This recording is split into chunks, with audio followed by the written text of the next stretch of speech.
हरे कृष्ण। तो आज के सेशन में हम देख रहे हैं Bhagavad Gita as it is chapter 7 text number 4। तो आज के श्लोक में भगवान अपनी अलग अलग प्रकार की शक्तियों के बारे में यहाँ पे समझाने का प्रारंभ कर रहे हैं। तो आज के श्लोक में भगवान अपनी भौतिक शक्ति इसके बारे में यहाँ पे समझाते हैं कि भौतिक शक्ति में किस प्रकार से 8 डिफरेंट वैरायटीज या 8 भाग हैं। तो इसके बारे में आज के श्लोक में भगवान हमें जानकारी देते हैं। तो यहाँ पे भगवान कहते हैं भूमिर आप अनलो वायु। भूमि भूमि मतलब अर्थ, आप मतलब है पानी, अनल अनल मतलब अग्नि, वायु वायु का मतलब है हवा एयर, और खम खम इसका अर्थ होता है ईतर ईतर यानी तो आसमान स्काई। तो ये 5 भगवान के शक्ति है। किस प्रकार की शक्ति है? Separated energies. तो इन 5 के अलावा और 3 शक्तियां भी यहाँ पे मेंशन किए गए। तो 3 शक्तियां कौन कौन से है?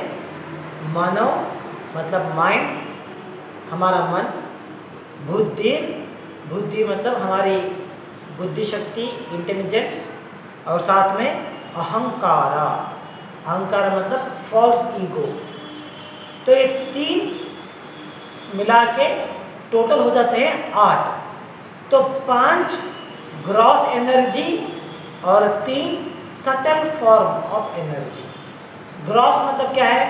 जैसे हम देख सकते हैं, महसूस कर सकते हैं, फील कर सकते हैं, उसे हम कहते हैं ग्रॉस।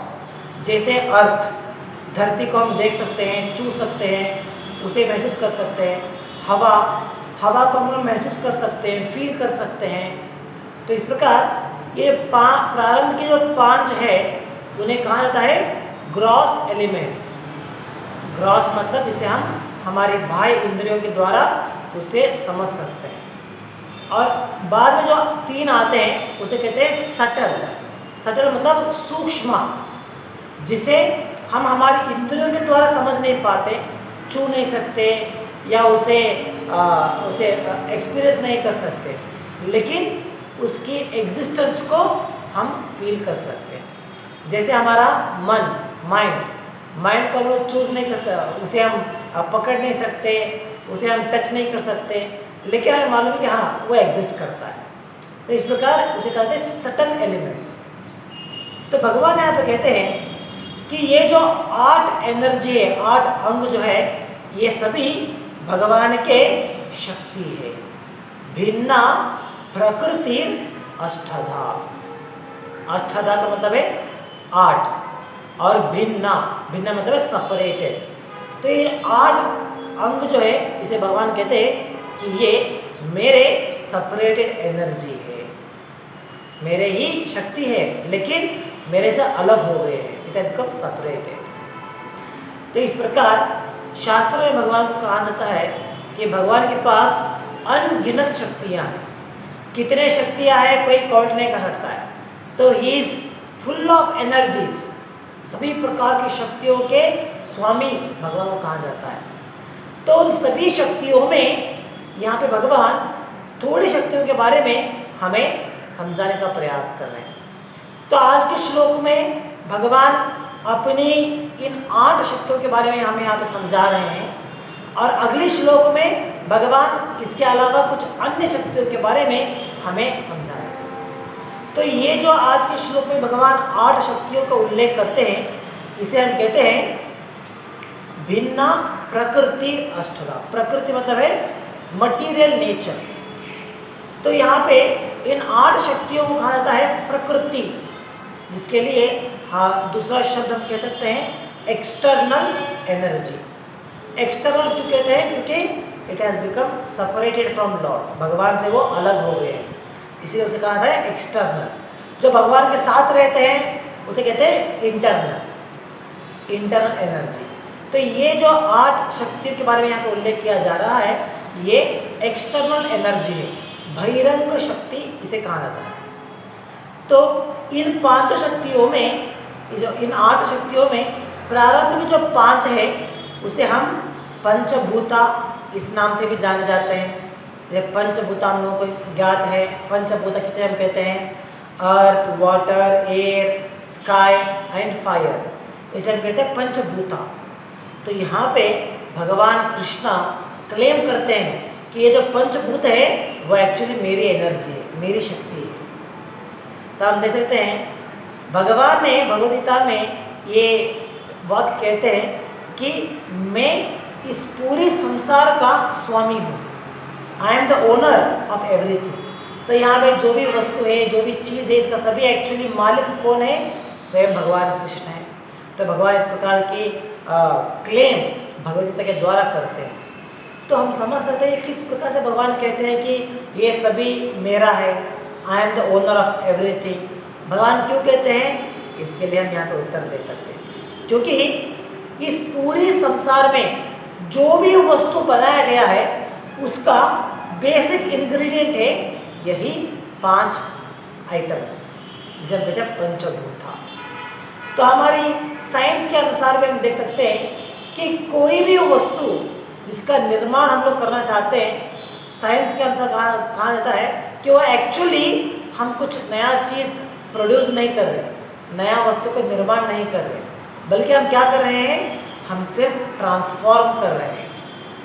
जो ऑलरेडी एग्जिस्ट है उसका रूप हम बदल रहे हैं, इतना ही हमारी श्रेय है। तो ये हम हमारे आधुनिक विज्ञान के अनुसार कह रहे हैं। जैसे आधुनिक विज्ञान के अनुसार कहते हैं, जैसे मान लीजिए अगर हम एक घर बनाएंगे तो घर बनाने के लिए क्या क्या चाहिए? हम लोग कोई जो अज्ञानी होता है, जो मूर्ख होता है, वो क्लेम कर सकता है अरे ये घर मैंने बनाया है, मैंने निर्माण किया है घर को। लेकिन एक्चुअली घर बनाने के लिए जो भी वस्तु चाहिए था वो आपको कहाँ से मिला है? आपने थोड़ी कुछ प्रोडक्शन किया है, नहीं, ये सभी चीज़ें ऑलरेडी मौजूद थे प्रकृति में। ये सभी वस्तु ऑलरेडी एग्जिस्ट है, उसे हमने इस्तेमाल किया है, उसका रूप हमने बदल दिया है। जैसे मान लीजिए हमें घर बनाने के लिए क्या चाहिए? ईंट चाहिए। तो ईंट क्या है? एक्चुअली वो तो एक मिट्टी है, जो मिट्टी ऑलरेडी एग्जिस्ट है। तो उस मिट्टी को हम उसका रूप बदल देते हैं, ट्रांसफॉर्म करते हैं। उसे पहले खला के, बाद में उसे फ्रेम में डाल के, उसे ईंट का शेप देने के बाद, उसे जलाने के बाद हम उसे ईंट बनाते हैं। तो हम क्या कर रहे हैं एक्चुअली यहाँ पे? सिर्फ उस शक्तियों का ट्रांसफॉर्म कर रहे हैं, हम उसे अलग से प्रोडक्शन नहीं कर रहे। इसी प्रकार सीमेंट, जो सीमेंट की आवश्यकता होती है, तो सीमेंट में प्रोडक्शन कैसे होता है उसका भी हम प्रोसीजर देख सकते हैं कि सीमेंट प्लांट में अगर हम जाके देखेंगे तो अब जो बेसिक इंग्रेडिएंट्स है वो सभी प्रकृति में ऑलरेडी अवेलेबल है। उन सभी इंग्रेडिएंट्स को जिसे हम कहते हैं, जैसे बेसिक इंग्रेडिएंट्स, या हम कहते हैं ना रॉ मटेरियल्स। तो रॉ मटेरियल्स को हम लोग कलेक्ट करते हैं और यहाँ पे उसका प्रोसेस करके उसकी अलग रूप में हम लेके आते हैं। तो इस प्रकार एक घर बनाने के लिए जो भी वस्तु की आवश्यकता है वो सभी हमें प्रकृति से ही मिल रहा है। और ये प्रकृति जिसके द्वारा हमें ये सभी अंश, सभी वस्तु मिल रहा है, ये प्रकृति किसकी अंश है, किसकी शक्ति है? स्वयं भगवान कृष्ण कहते हैं कि ये प्रकृति मेरी शक्ति है, मेरी सेपरेटेड एनर्जी है। तो भगवान पर क्लेम करते हैं। तो क्योंकि यहाँ पे सभी वस्तु इन प्रकृति के द्वारा ही दिया गया है और प्रकृति भगवान कृष्ण की शक्ति है, इसीलिए हम समझ सकते हैं कि भगवान कृष्ण ही इस सभी संसार के स्वामी हैं, वही इसके ओनर है, वही इसके लीडर है, क्योंकि उन्हीं की शक्ति है जो हम यहाँ पे इस्तेमाल कर रहे हैं। तो अगर कोई पूछेगा अरे ये कहाँ पे भगवान ने कहा है कि ये सब कुछ मेरा है, तो हम उन्हें यहाँ पे दिखा सकते हैं कि देखिए भगवद गीता के इस श्लोक में भगवान कहते हैं कि ये जो 8 एनर्जी है, 8 शक्तियाँ है, वो सभी मेरी है। तो ये क्लेम जो है वो किसी और देवी देवताओं ने नहीं कर सकते, क्योंकि वो सभी देवी देवताओं भी भगवान के ही अंश होते हैं, भगवान के ही सेवक होते हैं। इसीलिए वो लोग क्लेम नहीं कर सकते कि अरे ये पूरा संसार मेरा है, वो क्लेम नहीं कर सकता।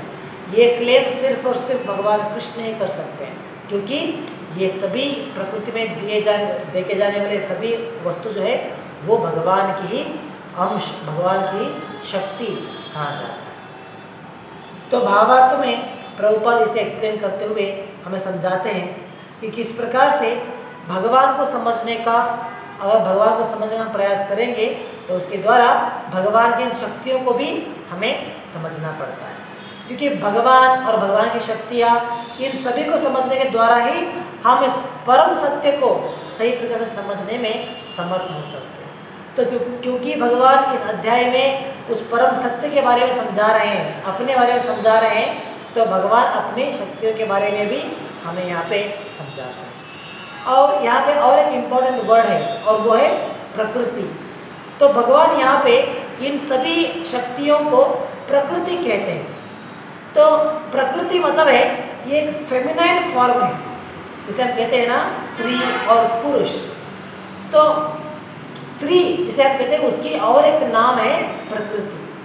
तो ये जो 8 अंग है, 8 एनर्जी जो है वो सभी प्रकृति का कहा जाता है, मतलब they are all feminine aspect. और भगवान का स्थान क्या है?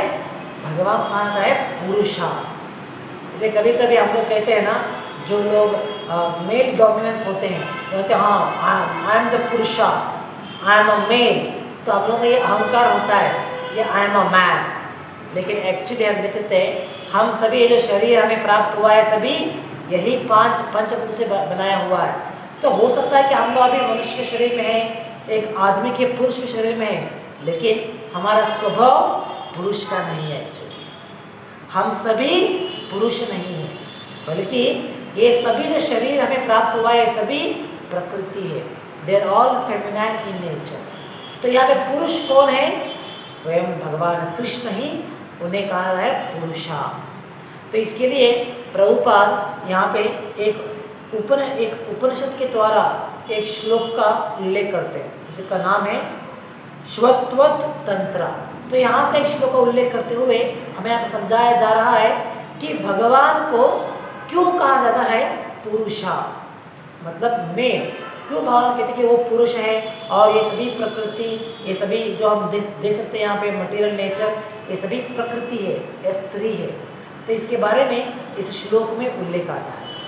और इस श्लोक में भगवान कृष्ण की 3 विष्णु के अवतार, उसके बारे में यहाँ पे उल्लेख आता है, जिसे हम कहते हैं पुरुषा अवतार। शास्त्रों में कहा जाता है कि भगवान के जो अवतार है वो अनगिनत है, काउंटलेस है। तो भगवान के उन काउंटलेस अवतारों में हम 6 कैटेगरीज को देख सकते हैं, 6 वैरायटीज को देख सकते हैं। तो उन 6 वैरायटीज ऑफ अवतार, उसमें पहला वैरायटी या पहला अवतार होता है जिसका नाम है पुरुषा अवतार। तो भगवान कृष्ण जब एक पुरुष के रूप में अवतार लेते हैं उसे कहते हैं पुरुषा अवतार। तो ये पुरुष अवतार 3 है। हम लोगों को टीवी सीरियल के द्वारा या किसी कॉमिक्स के द्वारा इतना ज्ञात होता है कि विष्णु ब्रह्मा महेश्वरा ये 3 हैं, लेकिन उस विष्णु में भी 3 प्रकार के विष्णु हैं, यह हमें समझ में नहीं आती, लेकिन शास्त्रों के द्वारा हम इस विषय को समझ सकते हैं। तो भागवतम में भी, भागवतम की पहले 3 स्कंदों में भगवान की इस पुरुषा अवतार के बारे में ज्ञान वहाँ पे दिया गया है। और उन अध्यायों में, उन स्कंदों में भौतिक प्रकृति, इसकी रचना कैसे हुआ है, हमारे जो संसार है, जो मटेरियल क्रिएशन है, इसकी रचना कैसी हुई है, कैसे हुआ है, इसका ज्ञान भी हमें भागवतम में दिया जाता है। जैसे हमारे आधुनिक विज्ञान आज भी इसके लिए प्रयास कर रहा है, ये समझने के लिए कि सृष्टि का निर्माण कैसे हुआ है। तो इसके लिए अलग अलग थ्योरी बनाते हैं, अलग अलग थ्योरीज को इन्वेंट करते हैं, लेकिन इसका सही उत्तर हमें शास्त्रों के द्वारा मिल सकता है। तो वहाँ पे इस सृष्टि की रचना के बारे में जब समझाते हैं भगवान, तो वहाँ पे इन पुरुषा अवतार इसके बारे में भी एक्सप्लेन किया गया है। तो ये बहुत ही बड़ा टॉपिक है, लेकिन हम जिस्ट में इसे समझाने का प्रयास करेंगे। तो जो ये 3 विष्णु हैं, इनका नाम है, पहले विष्णु है, पहले जो पुरुषा अवतार आते हैं देखिए ये जो तीनों पुरुष अवतार है ये तीनों भगवान कृष्ण से आते हैं। भगवान कृष्ण को आता है मूल पुरुषा और the cause of all causes, मतलब सभी अवतार जो है वो सभी भगवान कृष्ण से उत्पन्न होते हैं। तो लोग कई प्रश्न पूछते हैं ना कि क्या भगवान कृष्ण विष्णु के अवतार है या विष्णु कृष्ण के अवतार है, तो इसके लिए उत्तर भी हमें इन तंत्रों के द्वारा मिल सकता है कि भगवान विष्णु कृष्ण के अवतार है। तो भगवान कृष्ण जो देवोत्तम परम पुरुष है उनके द्वारा 3 पुरुष अवतार उत्पन्न होते हैं और उनमें पहला वाला है महाविष्णु। महाविष्णु इनका दूसरा नाम है कारणोदकशाही विष्णु। महाविष्णु का दूसरा नाम है कारणोदकशाही विष्णु। तो ये महाविष्णु ये भगवान कृष्ण से पहले इनकारनेट लेते हैं, पहली विस्तरण होते हैं, एक्सपांशन होते हैं। और महाविष्णु इनका रूप कैसे होता है इसके बारे में कहा जाता है he is very big in form. उनका गात्र कितना है यह हम उनकी सृष्टि की रचना के द्वारा हम समझ सकते हैं। तो महाविष्णु जो है वो एक बड़ा समुंदर है, इसका नाम है कारणशाही या कॉजल ओशन। तो उस कारण सागर में ये महाविष्णु लेटे हुए हैं। तो महाविष्णु का रूप इतना विस्तार है कि वो इस कारणा ओशन में, कारण सागर में लेटे हुए हैं और वो अकेले वहाँ पे और कोई नहीं उनके साथ, वो अकेले वहाँ पे लेटे हुए हैं और उनकी शरीर की हर एक पोल के द्वारा, जैसे हम हमारे शरीर के ऊपर देखेंगे तो इतने सारे रोम हमें दिखाई देते हैं, इतने सारे रोम, छोटे छोटे रोम हैं। तो हर एक रोम के लिए एक छोटी सी होल होती है वहाँ पे। आप अगर गौर से देखेंगे आपके शरीर को आप देख सकते हैं हर एक बाल के नीचे एक छोटा सा बिंदु होता है, जैसे से पॉइंट होते हैं, इसे कहने का पोल। तो उस महाविष्णु जो कारण सागर में लेटे हुए हैं उनके शरीर की हर एक पोल के द्वारा एक एक ब्रह्मांड प्रकट होते हैं। तो इसके द्वारा हम समझ सकते हैं कि महाविष्णु का गात्र कितना बड़ा हो सकता है। हम जो जिस जहाँ पे हम लोग रहते हैं ये एक पृथ्वी है, इससे बड़ा हमारा सौर मंडल है जहाँ पे एक सूर्य है और इतने सारे ग्रह हैं। तो इसी भांति आधुनिक विज्ञान के द्वारा समझाया जाता है कि हमारी ही सौर मंडल में या हमारी ही यूनिवर्स में millions of stars, millions of sun exist करते हैं। तो इतना विशाल हमारी एक यूनिवर्स है।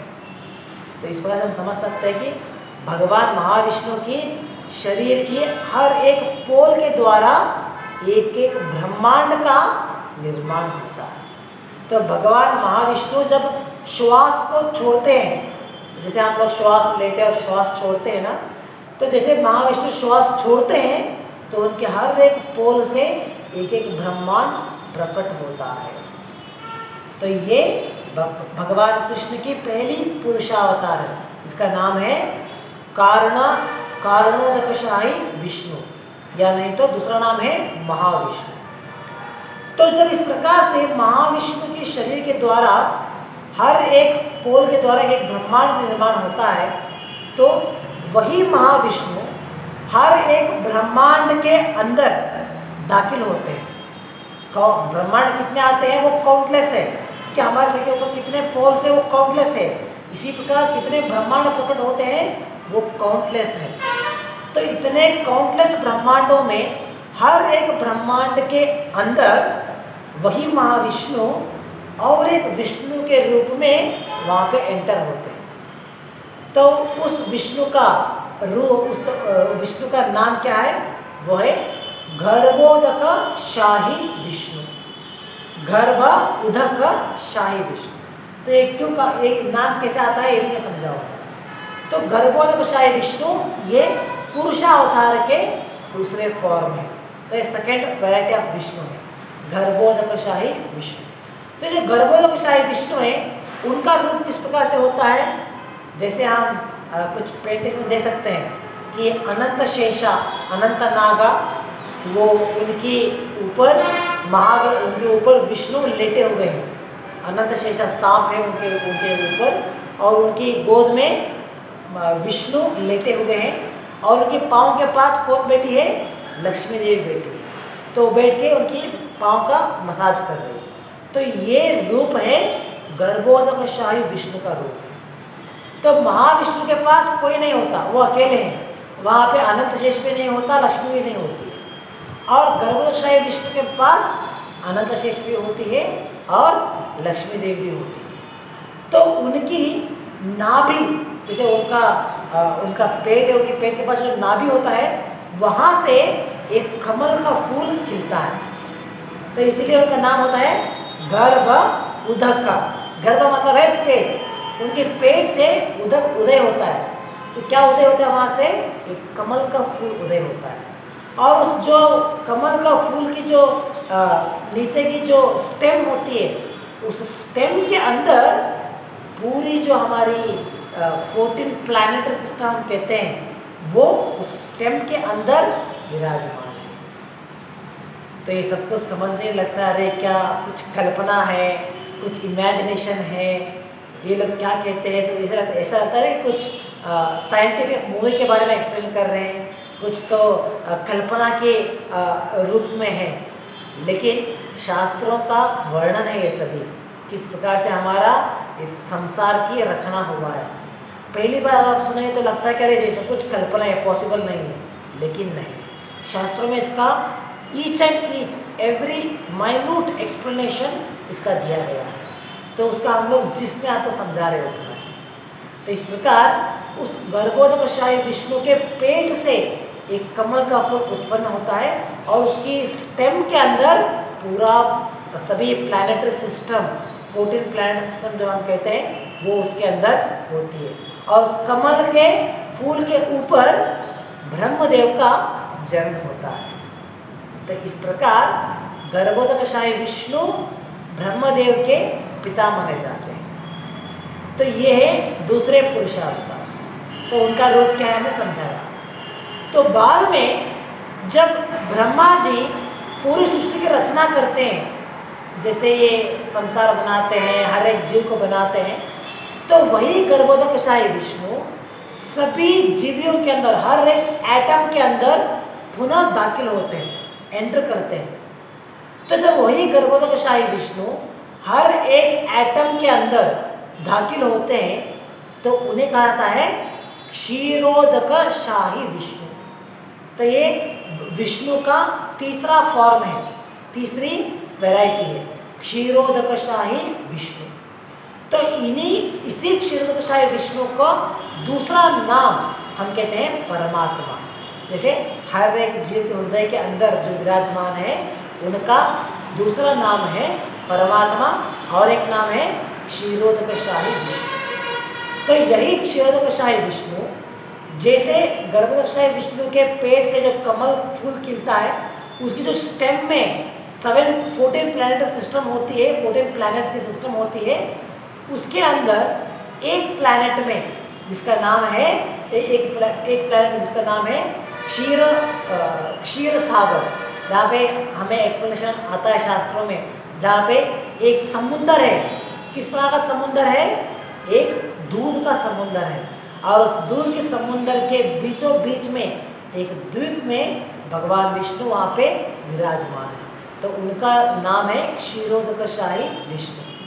तो इस प्रकार ये तीनों विष्णु के अवतार, विष्णु के वैरायटी है, या टाइप्स ऑफ विष्णु हम कहते हैं। तो इन तीनों विष्णु कहा जाता है पुरुषा अवतारा। तो दे आर पुरुषा, ये तीनों है पुरुषा। और प्रकृति क्या है? ये पूरा संसार। यहाँ पे जो बाबा कहते हैं, जो 8 अंग है, ये जो 8 एनर्जी है, ये सभी इसे कहा जाता है प्रकृति। और भगवान विष्णु जो है, उन्हें कहा जाता है पुरुषा। पुरुषा मतलब मेल, और प्रकृति मतलब फीमेल। तो इस प्रकार भगवान विष्णु, भगवान कृष्ण, उनके द्वारा एक्सपांशन हुए ये जो 3 अवतार है, उसे हम कहते हैं महाविष्णु, गर्भोदकशाही विष्णु और क्षीरोदकशाही विष्णु। तो ये तीनों पुरुषा अवतार कहा जाते हैं। और हमारी जो प्रकृति है, ये भगवान की विभिन्न अंश है, सेपरेटेड एनर्जी है। तो इस भावार्थ के प्रारंभ में प्रभुपाद इस विचार को समझाते हैं ताकि हमें समझ ले, हमें ये समझ में आ जाए कि पुरुष कौन है और प्रकृति क्या है। तो इसका एक्सप्लेनेशन हमें भावार्थ के इस एक्सप्लेनेशन के द्वारा हम इसे समझ सकते हैं। तो आगे प्रभुपाद यहाँ पे कहते हैं कि ये जो भौतिक प्रकृति है, भौतिक प्रकृति मतलब ये जो 8 प्रकृति हम यहाँ पे कहते हैं, तो ये भौतिक प्रकृति जो है ये टेम्पररी है, ये परमानेंट नहीं है। इसीलिए इसे कहते हैं ना, ये हर बार सृष्टि की रचना होती है और बार बार इसका विनाश होता रहता है। तो ये विनाश होना फिर रचना होना ये कंटिन्यूस चलता रहता है। जैसे हम लोगों के लिए बर्थ एंड डेथ एक साइकिल जैसे होती है ना, पहले हम जन्म लेते हैं, बाद में बड़े होते हैं, फिर से मर जाते हैं और फिर से जन्म लेते हैं। तो इसी प्रकार यही साइकिल इस भौतिक प्रकृति के लिए भी है। इसीलिए भौतिक प्रकृति कहा जाता है it is temporary in nature, कुछ यहाँ पे परमानेंट नहीं है। जैसे हमारी ये विश्व है, हमारी प्रकृति है, हमारे जो पृथ्वी है, ये सब कुछ टेम्पररी है। जैसे जैसे प्रलय का समय आता है तो ये विनाश होता जाएगा। तो ये सब कुछ टेम्पररी है। तो इसी के साथ साथ भगवान के जो ये 3 विष्णु के अवतार है वो भी टेम्पररी माने जाते हैं। तो क्योंकि वो भी सृष्टि की रचना के लिए बनाए जाते हैं, तो सृष्टि को रचना करने के लिए ही भगवान की ये 3 अवतार आते हैं। तो यहाँ पे आगे प्रभुपाद कहते हैं, तो इस पूरे संसार में चलने वाले हर एक एक्टिविटी, हर एक कार्य जो है वो यही 3 पुरुष अवतारा उनके ओवरसीज में, उनकी हस्तक्षेप में चलता है। इसीलिए हम लोग कहते हैं ना कि भगवान की आज्ञा के अलावा एक पत्ता भी नहीं हिलता है। क्यों कहते हैं? क्योंकि इस पूरी सृष्टि की रचना यही 3 पुरुष अवतार के द्वारा होती है। तो यहाँ पे जो भी होता है, जो भी चीज़ होती है, कुछ भी क्रिएशन होता है, कुछ भी विनाश होता है, सब कुछ इन तीनों पुरुष अवतार के कंट्रोल में होता है। इसलिए कहते हैं everything is under the control of the supreme Lord. तो आगे आप कहते हैं, generally one who does not know the science of God assumes that this material world is for the enjoyment of the living entities, and that the living entities are the Purusha or the controllers and the enjoyer of the material energy. तो जिन लोगों को ये आध्यात्मिक ज्ञान नहीं होता है वो लोग क्या समझते हैं कि अरे ये पूरा सृष्टि बना हुआ है हम लोगों के लिए, हम लोग एंजॉय कर सके, हम लोग खुशी से रह सके, इसीलिए ये पूरा सृष्टि की रचना किया गया है। तो इसीलिए वो लोग क्या सोचते हैं, आई एम अ मेल, मैं पुरुष हूँ। और पुरुष मतलब हमें समझ आता है ना, पुरुष मतलब क्या होता है, डोमिनेंस पावर होता है। वो लोग डोमिनेट करना चाहते हैं। जैसे एक आदमी स्त्री के ऊपर डोमिनेट करना चाहता है, ये हम लोग उनके नेचर में, उनके स्वभाव में देख सकते हैं। जैसे उनके मन में आता है ख्याल कि हाँ I am the male, I am the man, तो वो डोमिनेंस पावर उनमें आ जाती है। वो लोग डोमिनेट करना चाहते हैं लोगों को। तो इसीलिए जो लोग इस आध्यात्मिक ज्ञान से वंचित हैं, जिनके पास भगवान के बारे में ज्ञान नहीं होता है, वो लोग क्या सोचते हैं, मैं पुरुष हूँ। एक्चुअल रियलिटी क्या है, हम सभी प्रकृति है और भगवान ही पुरुष है। लेकिन हम लोग क्या सोचते हैं, आई एम द मैन, मैं पुरुष हूँ और मुझे यहाँ पे डोमिनेट करना है, मुझे सब कुछ कंट्रोल करना है और सब कुछ मुझे एंजॉय करना है। तो इस प्रकार हम समझते हैं कि ये पूरी सृष्टि की रचना हुआ है हम लोगों के लिए, हमारे एंजॉयमेंट के लिए इसकी रचना हुआ है। तो ये एक अज्ञानी इस प्रकार से सोचता है। लेकिन भगवद गीता के द्वारा हमें इस एथिस्टिक थ्योरी को यहाँ पे ठुकराया गया है। यहाँ पे हमें समझाया गया है कि नहीं, हम लोग पुरुष नहीं है, हम पुरुष सिर्फ भगवान है और हम लोग प्रकृति है, हम लोग पुरुष नहीं। तो इस प्रकार भगवद गीता के द्वारा हम इसे समझ सकते हैं कि यहाँ पे आगे प्रभुपाद कहते हैं, in the verse under discussion it is stated that Krishna is the original cause of the material manifestation. तो Srimad Bhagavatam also confirms this. तो यहाँ पे कहा जाता है कि भगवान कृष्ण ही सभी कॉज के अल्टीमेट कॉज है। तो ये जो प्रकृति हम यहाँ पे देखते हैं, जो भी हम यहाँ पे पृथ्वी, अग्नि, वायु जो भी हम देखते हैं, इन सभी का निर्माण किसने किया है? स्वयं भगवान कृष्ण ने किया है। तो इसीलिए he is the cause of all causes. तो सिर्फ इस भौतिक प्रकृति का ही नहीं, बल्कि जैसे एक ज्ञानी या एक हठ योगी उस परम सत्य की जो दो अंगों को समझने का प्रयास करते हैं, जैसे ब्रह्मन और परमात्मा, इन दोनों का निर्माण भी भगवान कृष्ण से होता है। तो इसीलिए भगवान कहता है is the cause of all causes, ultimate cause है, सुपर कॉज है। तो इसी प्रकार ये जो ब्रह्मन है, जिसे हम कहते हैं भगवान की निराकार रूप, इसी का निर्माण भी होता है भगवान के द्वारा ही होता है। जो परमात्मा है, जो हम हर एक जीव के हृदय के अंदर देख सकते हैं, उनका निर्माण भी होता है भगवान के द्वारा होता है। जैसे हमने इस पहले एग्जाम्पल में एक्सप्लेनेशन में देखा, जैसे एक क्षीरोदकशाही विष्णु जिसका और एक नाम होता है परमात्मा, तो इनकी रचना कैसे होती है? भगवान कृष्ण के द्वारा होता है। तो इसीलिए भगवान कृष्ण को यहाँ पर कहा जाता है he is the cause of all causes. तो भावार्थ में प्रभुपाद यहाँ पे आगे समझाते हैं कि ब्रह्मन या भगवान के जो ब्रह्म ज्योति है, जो निराकार रूप है, वहाँ पे डिफरेंस प्रभुपाद यहाँ पे समझाते जाते हैं। तो ब्रह्म ज्योति जो है वहाँ पे देयर इज नो वेराइटीज, कुछ भी वेराइटी नहीं दिखाया जाता है, क्योंकि वहाँ पे just like it is sunlight. और देखिए एक प्रकाश है, एक लाइट, जैसे एक 1000 वैट्स का बल्ब है, उसे अगर आप ऑन करेंगे तो अगर आप उस बल्ब को देखेंगे तो आपको क्या दिखाई देगा? वहाँ पे कुछ भी नहीं दिखाई देगा, आपको सिर्फ लाइट दिखाई देगा, पूरा रोशनी, उसके अंदर कुछ भी नहीं दिखाई देगा आपको। इसी प्रकार ब्रह्म ज्योति, वहाँ पे पूरा उजाला है, वहाँ पे डाइवर्सिटी, वहाँ पे वेराइटीज एग्जिस्ट नहीं करता। वेराइटीज कहाँ पे एग्जिस्ट करते हैं? वैकुंठ लोक में, लेकिन यहाँ पे वेराइटीज नहीं। और इसके ऊपर से क्या है? वो है परमात्मा फीचर। और परमात्मा फीचर में क्या होता है? वहाँ पे वेराइटीज तो है लेकिन शाश्वत नहीं है, क्योंकि भगवान के धाम में परमात्मा डजंट एग्जिस्ट। हम भौतिक संसार में हर एक अणु के अंदर परमात्मा विराजमान है, लेकिन भगवान के धाम में परमात्मा एग्जिस्ट नहीं करते। परमात्मा सिर्फ इस भौतिक संसार में एग्जिस्ट करते हैं, वहाँ पे सब कुछ सत्य चित्त आनंद से भरा हुआ है, तो इसलिए वहाँ पे परमात्मा की आवश्यकता ही नहीं पड़ता। तो इस प्रकार परमात्मा भी टेम्पररी है, लेकिन भगवान जो है वो शाश्वत है। भगवान कृष्ण जिसका साकार रूप हम देख सकते हैं भगवान कृष्ण के रूप में, तो वो शाश्वत है, वो इन सभी तत्वों का अल्टीमेट कॉज उन्हें कहा जाता है। तो भावार्थ में प्रभुपाद इन विषयों को समझाते हैं। तो इसके बाद में भावार्थ के अगले भाग में प्रभुपाद इन 8 शक्तियों के बारे में यहाँ पे समझाते हैं। तो यहाँ प्रभुपाद कहते हैं कि जो 5 शक्तियाँ हैं प्रारंभ में, जैसे हम कहते हैं पंचभूता, तो उसे कहा जाता है ग्रॉस, जिसे मैंने प्रारंभ में समझाया। ग्रॉस मतलब क्या है? जिसे हम देख सकते हैं, जिसे हम पकड़ सकते हैं, जिसे हम एग्जिस्टेंस को फील कर सकते हैं, उसे कहते हैं 5 ग्रॉस एलिमेंट्स, पंचभूता। तो ये 5। इसके अलावा जो 3 है वो सटल है, false ego, mind and intelligence. तो यहाँ पे प्रभुपाद इन तीनों के बारे में हमें समझाते हैं।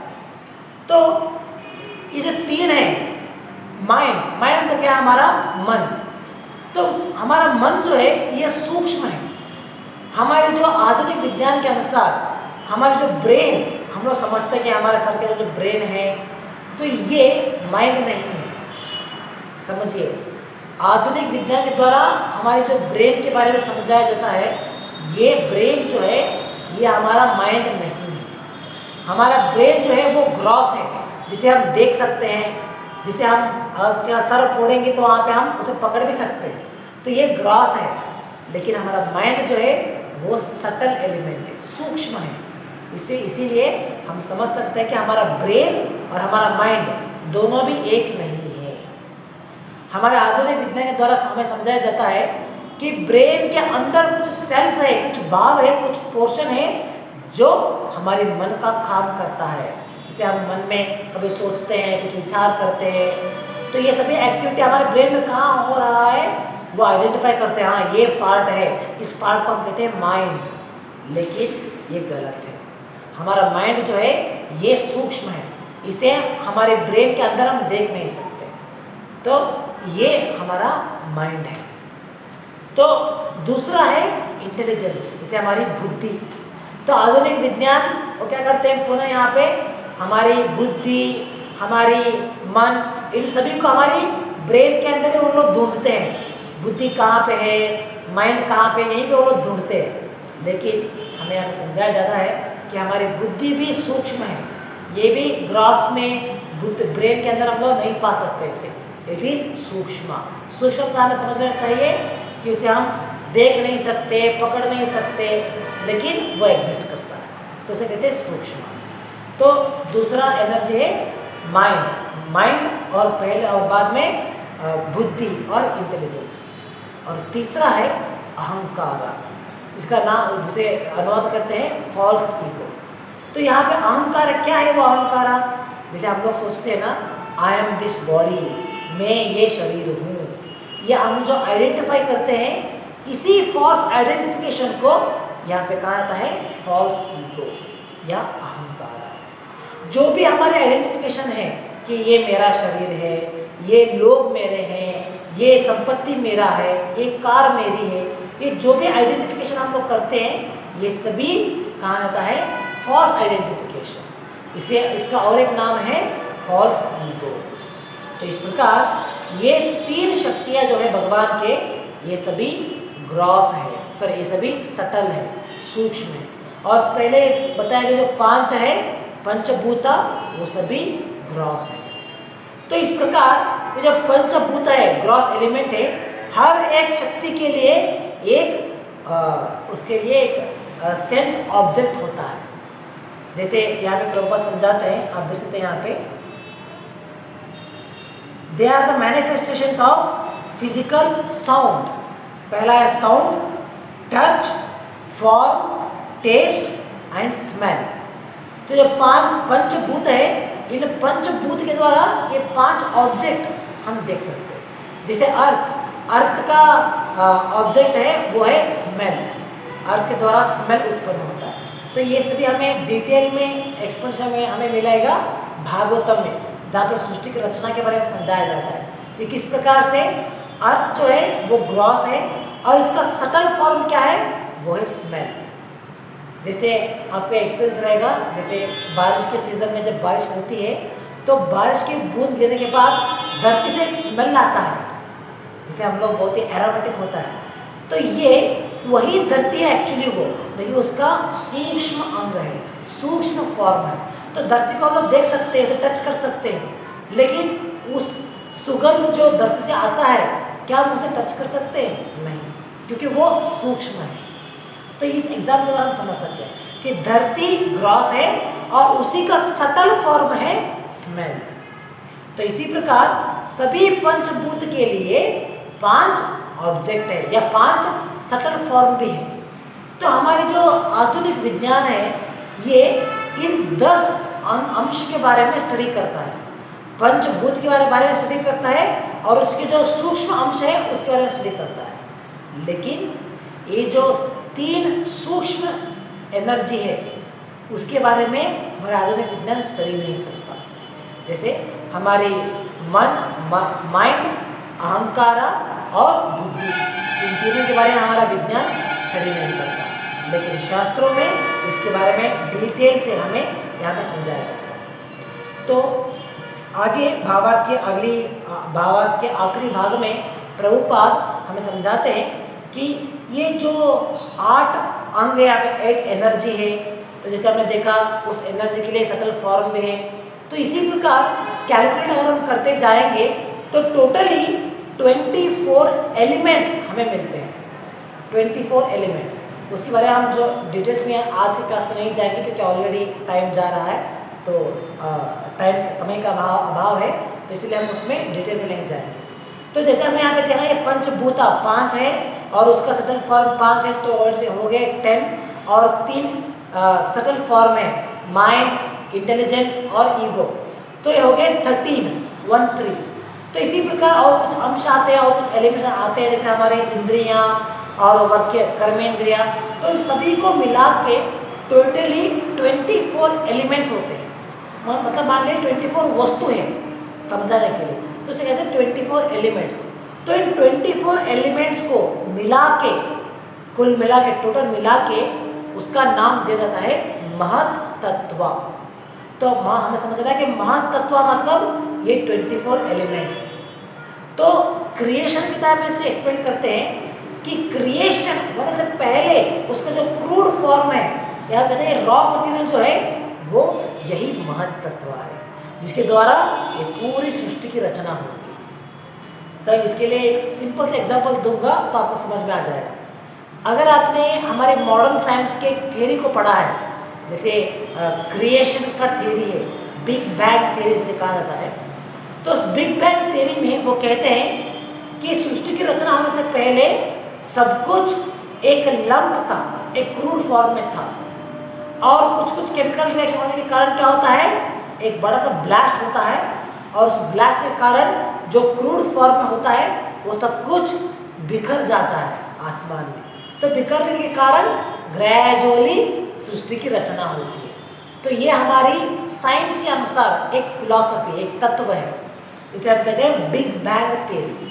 इसे आप लोग चाहे तो सर्च कर सकते हैं बाद में गूगल।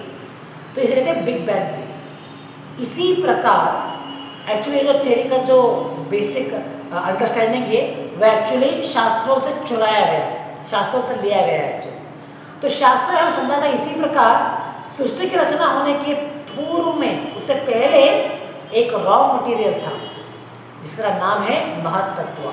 तो इस रॉ मटेरियल में क्या था, टोटल 24 एलिमेंट्स थे। तो 24 एलिमेंट्स में 13 एलिमेंट्स का नाम आज के इस भावार्थ में, इस श्लोक में हम देख सकते हैं। तो इस प्रकार एक 24 एलिमेंट्स है रॉ मटेरियल। जैसे इसके लिए और एग्जांपल दूंगा आपको समझाने के लिए। जैसे मान लीजिए अगर आप किचन में कुछ पकवान बनाएंगे, जैसे मान लीजिए आप कुछ खिचड़ी बनाएंगे या पोंगल बनाएंगे, तो पोंगल बनाने से पहले आपको क्या चाहिए, उसे कहते हैं इंग्रेडिएंट्स। जैसे 1 गिलास चावल लीजिए, आधा गिलास दाल लीजिए, बाद में पानी, नमक, जो भी आपकी इंग्रेडिएंट्स होती है दाल बनाने के, पोंगल बनाने के लिए, उसे हम कहते हैं रॉ मटेरियल, इंग्रेडिएंट्स। उसका इस्तेमाल करते हुए हम पोंगल बना सकते हैं। इसी प्रकार ये पूरा सृष्टि जो है, रचना जो है, एक पोंगल है एग्जाम्पल में। और इसकी प्रारंभ में जो इंग्रेडिएंट्स हैं, जो उसकी रचना कर, उसकी बनाने के जो चाहिए, उसे हम कहते हैं महत्तत्व। और उस महत्तत्व में कितने आइटम्स हैं, 24 आइटम्स। जैसे एक पोंगल बनाने के लिए हमें 3-4 आइटम चाहिए, 4 आइटम चाहिए, इसी प्रकार इस सृष्टि को बनाने के लिए ये 24 एलिमेंट्स है, 24 आइटम्स चाहिए, तो उसे कहा जाता है महत्तत्व। तो लोग जो सांख्य फिलॉसफी का नाम कहते हैं, तो सांख्य फिलॉसफी में वो लोग इसी 24 एलिमेंट्स को स्टडी करते हैं, उसके बारे में स्टडी करना, समझना, प्रयास करना, तो यही वहाँ पर चलता रहता है। तो उस 24 एलिमेंट्स के पीछे कौन है, उस जो 24 एलिमेंट्स है उसका कारण कौन है, वो लोग वो वहाँ पे समझते नहीं है। तो सांख्य फिलॉसफी जो एथिस्टिक है, वहाँ पे सिर्फ यही 24 एलिमेंट्स के बारे में वो लोग स्टडी करते हैं। तो इस प्रकार भावार्थ के आखिरी में प्रभुपाद समझाते हैं कि इन सभी जो डिटेल एक्सप्लेनेशन हमें दिया जा रहा है, इसके द्वारा हमें समझना है कि किस प्रकार भगवान एक ही पुरुष है, वो एक ही अल्टीमेट पर्सन है, देवोत्तम परम पुरुष है, और उनके द्वारा आने वाले ये सभी जो एनर्जीज है, सभी जो अंश है, जो भी हम कहते हैं एनर्जी या मैनिफेस्टेशन, ये सभी भगवान के अंश है, भगवान के एनर्जी है। और आज के श्लोक में जो ये 8 एनर्जी के बारे में दिया गया है, वो सभी भगवान के विभिन्न अंश है। मतलब भगवान सेपरेट हो गया, ऑलरेडी सेपरेट हो गए, वो it has become separated energy. तो इसलिए भगवान कहते हैं कि ये सभी मेरे विभिन्न अंश हैं, सेपरेटेड एनर्जी। तो इस आज के श्लोक में भगवान इन शक्तियों के बारे में हमें समझाते हैं।